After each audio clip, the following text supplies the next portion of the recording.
Police moved in and blocked off a large area around Central Memorial Park in the Beltline after someone spotted a suspicious package late this afternoon. Yellow tape restricted traffic of any kind on 12th Avenue between 2nd and 4th Street Southwest, while investigators, including police bomb techs and the K9 unit, probed the item. Police safely removed it and reopened the area, but continued to examine the package and why it was left there. Here's what else is making news tonight.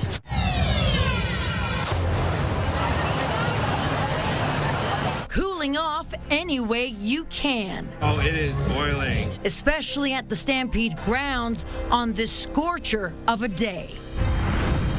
Plus, a bargain at the pumps. Why gas prices are dropping.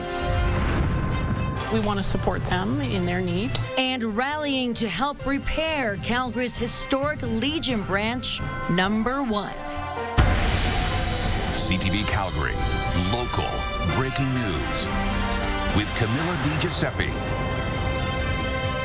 Good evening. Temperatures soared today, pushing 30 degrees in Calgary, and there was no shortage of ways folks were trying to beat the heat. Harvey Passage along the Bow River was a very popular spot for Calgarians of all ages to cool off, from only submerging feet to jumping right in or just taking it in from the sidelines.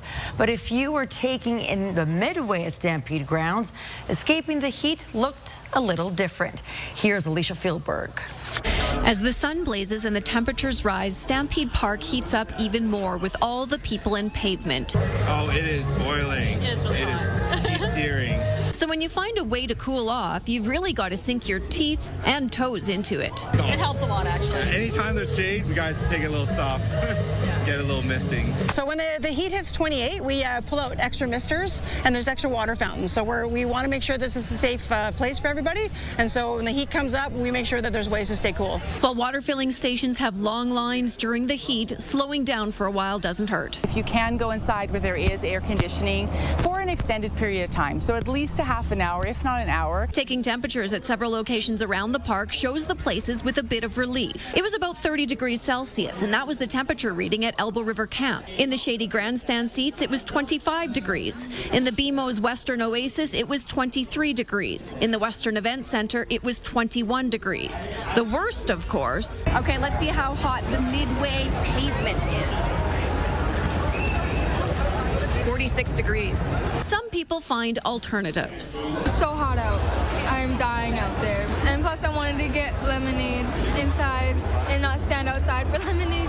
If the heat starts making you feel lightheaded or nauseous with a fast heart rate, you might need medical attention. And heat stroke is actually something that is very serious, and you can be hospitalized because of that. There are EMS crews at the park, and you can call 911 to get help. Pretty much every Stampede comes with some extreme heat, so people know to plan ahead. We brought like 7 water bottles, and we also have a cooler full of other cool drinks. We'll go to the BMO Center and we will go into the Big Four. There's an arcade in there that we saw. Or make some last-minute purchases. We weren't really planning on buying it. We were just protecting their heads from all the hotness. Alicia Fieldberg, CTV News, Calgary.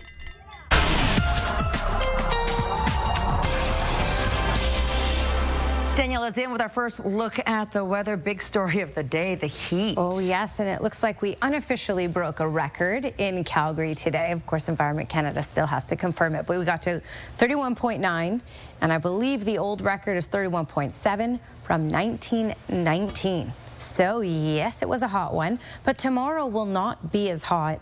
We're looking at cloud cover rolling in, a front pushing in. That will really, we'll be lucky to get to 25 degrees for tomorrow. And in the afternoon, that comes with the risk of showers and some thunderstorm activity as well.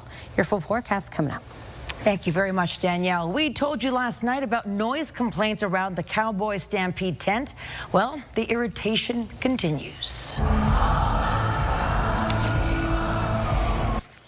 The city received 23 new noise complaints overnight. Prior to that, there were 16 noise complaints since the start of Stampede.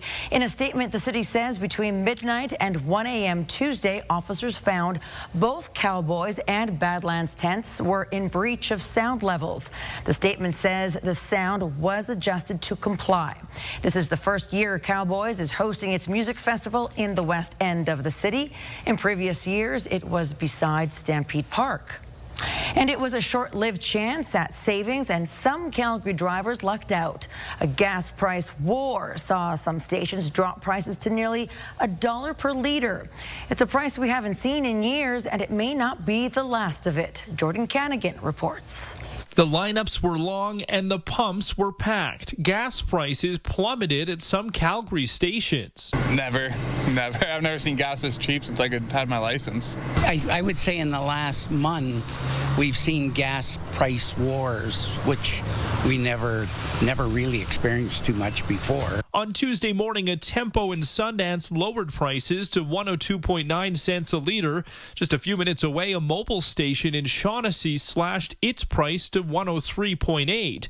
They weren't the only ones, and Calgary hasn't had gas prices that low since 2020. Probably for areas like Calgary, the break-even's probably about $1.20 a liter today. So, the margin for a lot of stations might only be 9 or 10 cents a liter, and those stations that are selling close to $1 are probably taking it on the chin. He says it isn't sustainable for very long, and the cheaper stations had raised prices by late in the day. But other areas of Canada, including Winnipeg, are also seeing hours-long gas sell-offs and fluctuating prices. We have seen an incredible amount of volatility in the price of gasoline.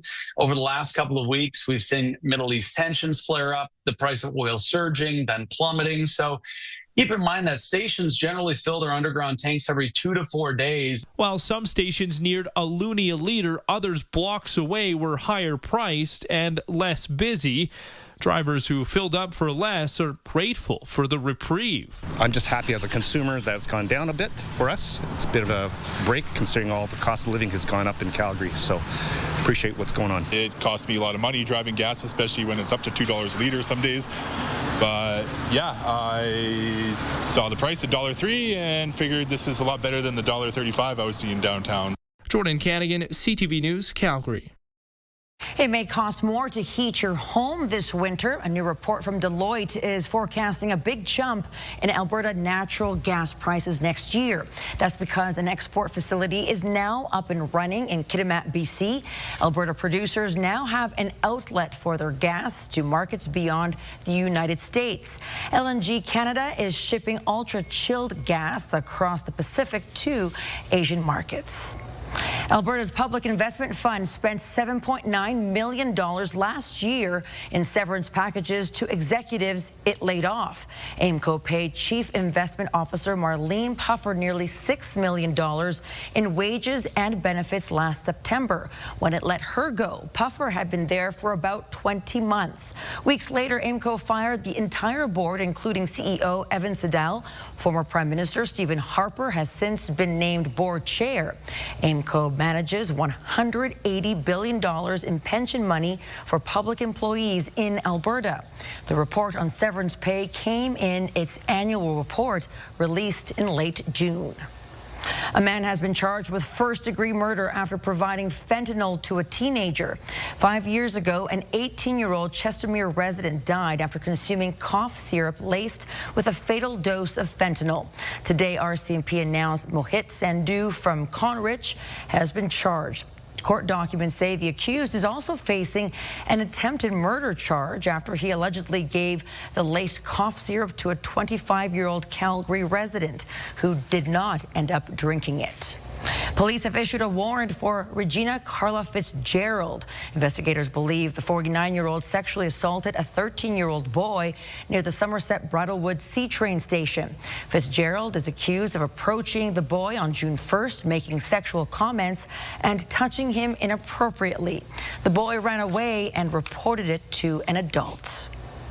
Residents in a Northwest condo complex called 911 after hearing what sounded like an explosion in their building this afternoon. It turns out the noise was caused by a pallet of shingles that fell through the roof. A crew was working on the complex in Panorama Hills at the time. The building was evacuated and no one was hurt. A crane was brought in to remove the rest of the pallets. A gondola that fell to the ground at Kicking Horse Mountain Resort 4 months ago still hasn't been repaired. The work is delayed because of supply chain backlogs. In March, a cabin near the base of the Golden Eagle Express gondola fell to the ground. 8 passengers inside avoided serious injury. The gondola has been closed ever since. The resort says all gondola cabin hanger arms will be replaced with newly manufactured parts. However, due to supply chain delays, the parts are now expected to ship during the first week of August. Hikers and mountain bikers still have access to a chairlift. The Royal Canadian Legion Branch number 1 is in dire need of donations. It needs to repair its roof, and it's expected to cost hundreds of thousands of dollars. The historic site has served as a hub for Legion members, veterans, and other Calgarians to share stories for more than a century. But with a membership base dwindling and location challenges, donations are hard to find. Tyson Fedor reports. The Stampede spirit is in full swing at the Royal Canadian Legion's downtown branch, but this historic site is in need of major repairs. We have the emergency roof repair, which is going to start on the Monday following the Stampede, if weather cooperates. A repair that will cost $30,000 on top of the $12,000 already spent for an initial assessment. Some of that money coming from the Historical Society grant funding. But over the next 5 years, the roof will need replacing to the tune of $270,000 or more. And the Legion is in need of donations to make it happen. You know, you get a good turnout on Remembrance Day, or if you get a special function of some sort in here, you get the crowds. But other than that, yeah, it's a hard sell. That is why the staff at Western Healthcare that offers medical equipment to seniors, refugees, and veterans is stepping in. Our main aim is to help our community, right? And especially the seniors, the veterans, or whosoever is in need of these equipments, right? For their daily living aids. Next month, they are hosting a fundraiser with all proceeds going to help with roof repairs at the Legion. It was a pretty big deal for us to have these people fight for our freedom, and so you know, we definitely want to support them in any way that we can. We're putting up a QR code on our website as well for Western Healthcare, so you know, any of our vendors or people that we align with and support out in the community otherwise can help out with donating that way. We're looking to have some silent auction items as well. The Legion has made donations at the site quite easy, offering a tap and pay system of $5, $10, or $20. The windows, bathrooms, and air conditioning system will also need to be upgraded to the 103-year-old building that has been a staple in the downtown. Now its members are hopeful to entice new people to join. And anyone can join the Legion. All you have to be is a Canadian citizen, period. End of story. Tyson Fedor, CTV News, Calgary.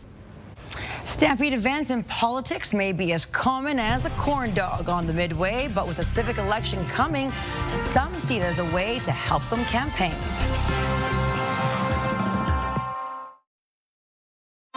You're watching CTV News, Calgary.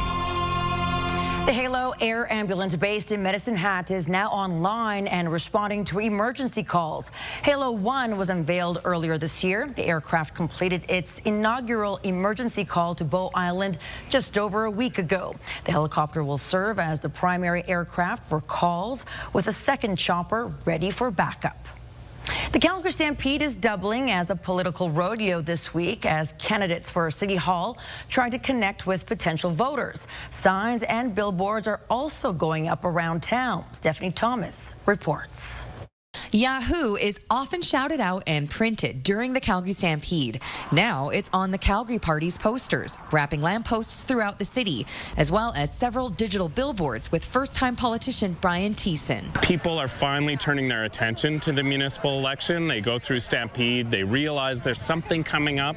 I think it's good to put ourselves on their radar to get people thinking about the issues. His team says the signs will come down at the end of Stampede. The city of Calgary says the signs are compliant with bylaws. laws. Posters are temporarily allowed on light poles with conditions.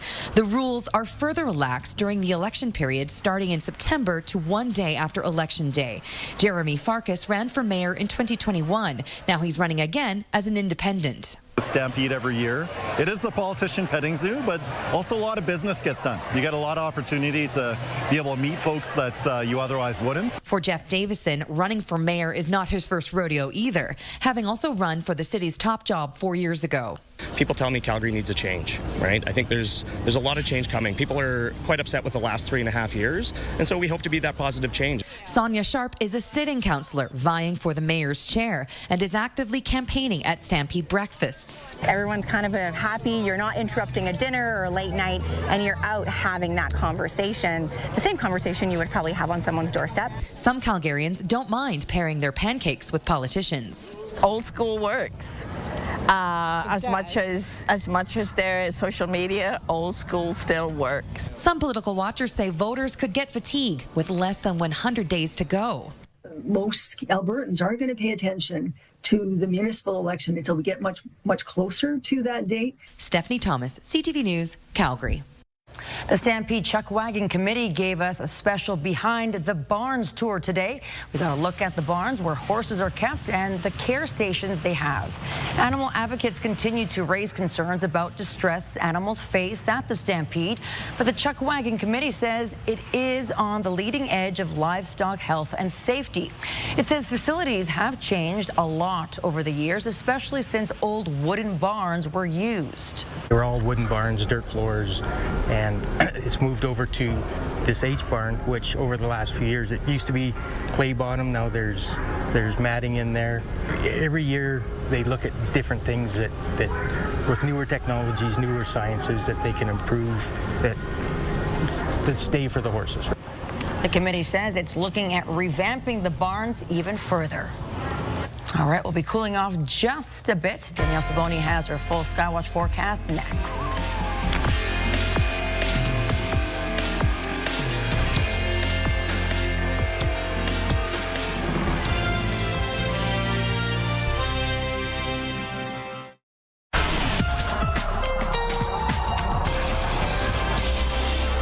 Well, a lot of heat today, especially in the far southeast of BC and southern Alberta.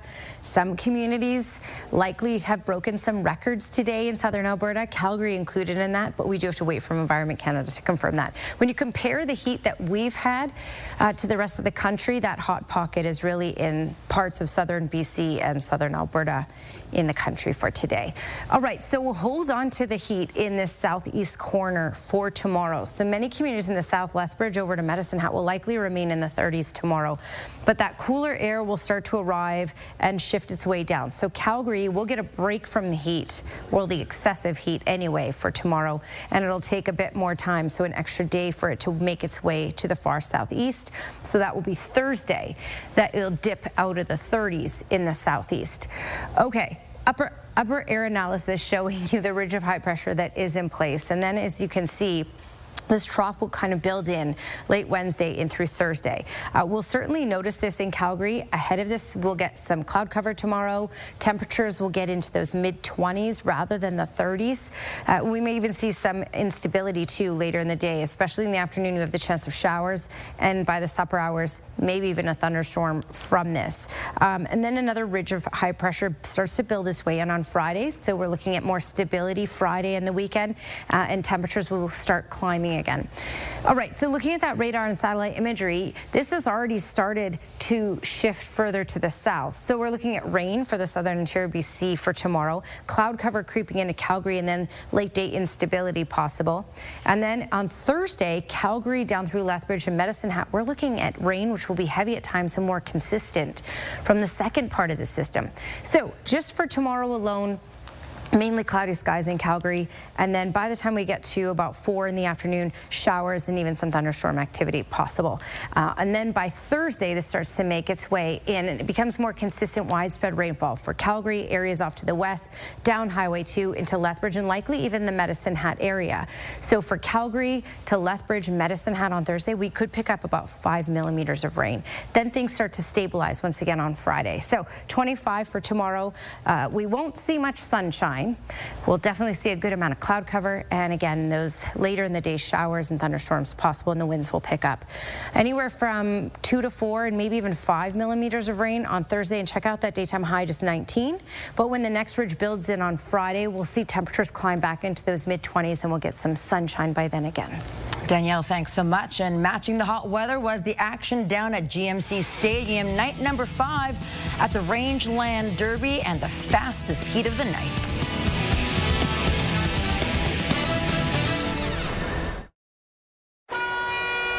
There's a horn, and they're off. Chad Fike with a quick start. Steelhouse Triton casts his fate to the figure 8, and he is out of here. And Aubrey Montevillo to the outside. Jason Glass to the inside. Night 5 of the Rangeland Derby down at Stampede Park. The fastest heat would have had Chad Fike, Aubrey Montevillo, and Jason Glass racing around the track. Chad Fike leapt out in front and didn't look back from there. He would take heat 8 and the fastest time of 1:10.85. Yet Chance Fegan continues to lead in the aggregate standings. We're now at the midway point of the Calgary Stampede, and despite the heat today, did not seem to bother the rodeo competitors or the stock on day 5. We start with bareback, and that's one of the young stars, 21-year-old Sam Peterson of Helena, Montana, on Twin Cherry. And what a ride. They combined for 89 points for the best of the day. We do move on to ladies barrel racing now, and for the second day in a row, Megan McLeod-Sprague is your winner. She was lightning fast again, getting around those barrels in 17.21 seconds. She's now won $14,000 in 2 days and will be at Championship Sunday. We'll head over to tied down roping next, and for a second day in a row, Harris is the winner. Yesterday it was tied. Today it was his brother Joel. He ropes and ties that calf in 7.8 seconds and banks $7,000. Steer wrestling next, and we had a 3-way tie for first place. First out was Cash Rob of Altamont, Utah, and he takes that steer down in 3.9 seconds. Rowdy Parrott of Mamou, Louisiana equals that number, 3.9, and that steer was down. And that was followed by Will Loomis of Mahalia, Mississippi, also gets that steer down in 3.9 seconds. They split first, second, and third, walking away with $5,667. Saddle Bronx, some impressive rides out there today. That's Brody Wells of Powell, Wyoming, and he is on Ginger Snap. Look at them go. Those two combined for an 89.5-point ride. That was the best of the day in the Saddle Bronx. Breakaway roping, that's the new event at the rodeo. Brady Good was the second last, and she was lightning fast. Her time, 2.6 seconds. That was the best of the afternoon. Finally, checking in on the bull riding. Those bulls a little cranky today. That didn't bother Grady Young. What a stampede he's had. He wins for the second straight day. Young and Shake It Off combined for an 87-point ride. He's now won just over $14,000 and has qualified for Championship Sunday. Great day out there on the rodeo. All right, that's it for us here at CTV News at 11:30. Thanks for watching. Have a great night.